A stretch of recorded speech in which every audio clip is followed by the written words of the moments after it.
Governor Kate Brown, as we mentioned, has called for that special session to not only address the recent spike in coronavirus cases, but also police accountability. Joining us now is Senator Jeff Golden from the 3rd District. Thanks very much for being with us.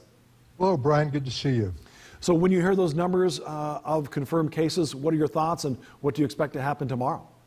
Well, I think the jury's still out on this whole business of a second spike. We've always known that reopening would bring some more cases. And, one governor calls reopening not a switch on and off, but a dial.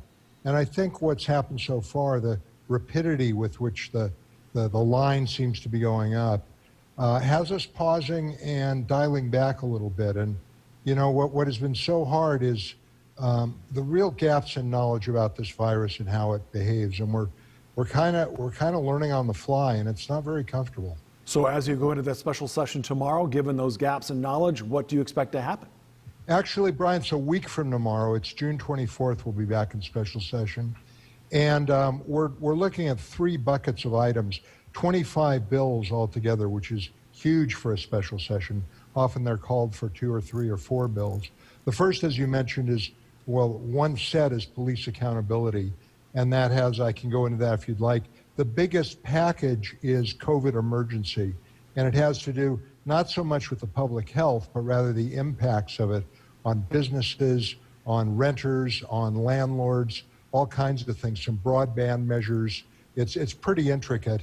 And then there's a handful of other bills, one having to do with wildfire and forestry, because, that's a huge urgent issue for us down here.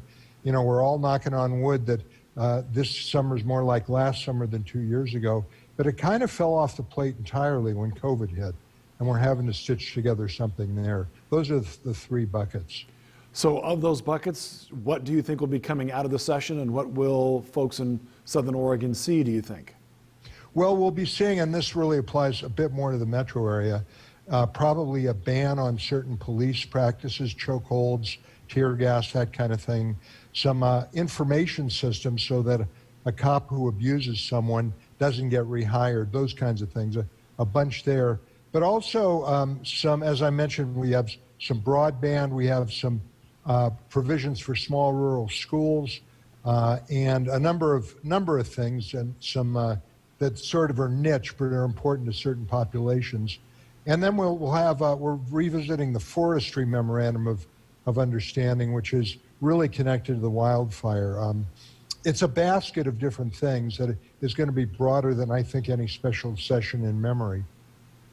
Well, we look forward to hearing what comes out of that a week from today, or a week from tomorrow, I should say. Thanks so much for being with us, Senator. Hope to come back and talk to you about it, Brian. Thanks.